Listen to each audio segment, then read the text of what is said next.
샬롬, 반갑습니다. 이제 완연한 가을에 접어든 것 같습니다. 올 겨울에는 독감이 아주 굉장히 유행이 심할 것 같은데 독감 백신 맞으시고 건강관리 잘 하시기를 바랍니다. 오늘은 시편 19편 1절로 14절의 말씀을 가지고 하나님의 계시라는 주제로 말씀을 나눠봅니다. 시편 19편은 자연과 율법에 나타나는 하나님의 계시에 대한 내용을 다루고 있습니다. 다윗은 온 우주와 천체는 오로지 하나님의 영광과 기이한 일을 나타내는 도구로 생각하고 있습니다. 이제 본문 1절로 6절의 말씀을 먼저 한번 봉독해 봅니다. 하늘이 하나님의 영광을 선포하고 궁창이 그 손으로 하신 일을 나타내는도다. 2절, 날은 날에게 말하고 밤은 밤에게 지식을 전하니. 3절, 언어가 없고 들리는 소리도 없으나. 4절, 그 소리가 온 땅에 통하고 그 말씀이 세계 끝까지 이르도다. 하나님의 해를 위하여 하늘에 장막을 베푸셨도다. 5절, 해는 그 방에서 나오는 신랑과 같고 그 길을 달리기 기뻐하는 장사 같아서. 6절, 하늘 이 끝에서 나와서 하늘 저 끝까지 운행하며 그 온기에서 피하여 숨은 자 없도다. 아멘. 히브리 사람들에게 있어서 우주를 창조하신 분과 율법을 주신 분을 동일한 분으로 이해하고 있습니다. 다윗은 2절에서 날은 날에게 말하고 밤은 밤에게 지식을 전하니라는 표현을 통하여 창조 지식과 율법 지식을 한 가지로 말하고 있습니다. 즉 낮과 밤은 다음 날에게 말씀과 지식을 넘겨주되 지식은 하나님의 율법을 특별하게 전수해 준다라는 의미입니다. 물론 온 세상의 피조물, 즉 자연계시는 성경, 특별계시와는 달리 타락한 인간에게 하나님에 대한 명백한 지식을 전달해 주지는 못합니다. 그렇지만 자연계시는 하나님을 믿는 자나 믿지 않는 자나 모두에게 하나님의 존재와 영광을 드러내 줍니다. 즉 자연계시는 비록 구원으로 인도하지는 못할지라도 하나님의 권능과 위엄을 명백하게 제시해 주는 것입니다. 예를 들어서 한번 보겠습니다. 에덴 동산에 죄가 들어오기 전에는 아담은 그 동산에서 하나님과 대화했습니다.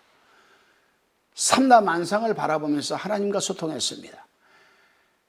그러나 이 아담과 하와가 죄를 짓고 나서부터는 하나님이 그 영적인 생명을 단절시켜버렸기 때문에 삼라 만상을 통해서도 하나님과 소통이 힘들었습니다.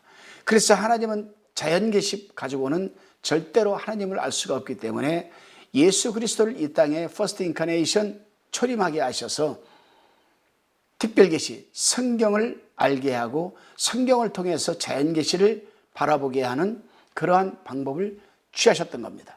그렇기 때문에 오늘날에는 특별계시인 성경을 통해서 자연을 바라볼 때 하나님을 알 수가 있지만은 특별계시인 성경이 없이 일반 온 세상의 피조물, 즉 자연계시만 가지고는 하나님을 알 수가 없다는 겁니다. 그렇습니다. 우리는 자연계시를 통하여 깨닫게 되는 것은 하나님께서는 모든 사람들에게 동일한 은혜를 베푸고 있음을 확신할 수 있습니다. 이 어떤 사람도 자연의 계시적 활동에서 배제되고 제외되는 법은 없습니다. 누구에게나 산란만상을 누릴 수 있으며 해와 달과 그리고 비와 공기를 누릴 수가 있습니다. 그러므로 만일 믿는 자나 믿지 않는 자, 인간 모두가 하나님을 무시하고 만홀히 여긴다면 그 책임은 전적으로 자기 자신에게 있다는 겁니다. 왜냐하면 하나님은 자연 만물을 통해서 모든 인간에게 그의 능력과 신성을 부여주시고 있기 때문입니다. 예를 든다면 하나님을 우리가 구체적으로 좀 알고 싶고 하나님에 대해서 정확하게 나하고 어떤 관계인가를 알고 싶다면 일반 계시 가지고는 힘들겠지만 특별계시인 성경을 통해서 자연을 바라보게 되면 분명하게 알 수가 있다는 겁니다. 다시금 본문 7절로 14절까지 대한 묵상의 나눔입니다. 다윗은 자연세계 속에서의 태양의 역할과 그 태양의 역할과 견주어서 인간 생활 속에서의 율법의 효능에 대해서 설명해 주고 있습니다. 해가 온 세상을 비추듯이 율법은 인간의 영혼에 신령한 빛을 비춰준다는 겁니다. 다윗이 자신이 살아오면서 체험하고 깨닫게 된 것을 말하고 있죠. 그것은 곧 언약 백성은 율법을 통하여 영혼의 양식을 충족하며 재앙을 피할 수 있는 지혜를 얻게 된다는 겁니다. 7절에 기록되어 있습니다. 8절에서는 다윗은 율법이 바른 교훈을 통해서 참된 기쁨을 누리게 하며 신령한 세계를 볼 수 있도록 만들어준다라고 단언하고 있습니다. 그렇습니다, 여러분. 인간이 하나님을 경외하고 영생을 누리며 영원 불멸의 진리에 거할 수 있는 길은 오직 성경, 즉 율법을 통해서 가능한 겁니다. 온 세상에 해 없이 존재할 수 없는 것처럼 인간은 하나님의 말씀 없이 결코 그 영혼이 행복할 수가 없는 겁니다. 누릴 수도 없고. 해가 모든 길을 밝혀주듯이 율법, 즉 성경은 행복의 지름길을 우리에게 보여주는 것으로서 여러분은 하나님의 말씀을 어떻게 생각하고 계십니까? 그저 하나님 말씀을 여러분의 육적을 위한 지식으로만 채워놓고 있습니까? 아니면 실제로 여러분의 육과 영혼을 위한 지침서로 사용하고 있습니까? 오늘 하루도 여러분 하나님의 말씀을 살아 운동력이 있다고 했습니다. 그 좌우에 날선 어떤 것보다도 예리하여서 우리의 혼과 영과 관절을 찔러 쪼개기까지 하며 우리 마음의 생각을 감찰하시기까지 한다고 했습니다.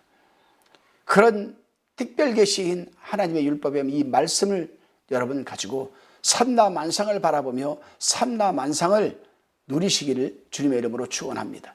기도드리시겠습니다. 주님, 하나님의 말씀이 우리 인간의 죄를 씻어주거나 구원해 줄 수는 없지만 하나님의 제사의 은총과 구원의 은총으로 인도할 수는 있음을 깨닫게 되었습니다. 따라서 우리 인간의 영혼의 안내자요 몽학 선생님을 잊지 말게 하여 주셔서 하나님 말씀 중심적인 생활과 그 말씀에 절대적인 순종적 삶을 살아내게 하여 주옵소서. 감사드리오며 예수님의 이름으로 기도드리옵나이다. 아멘.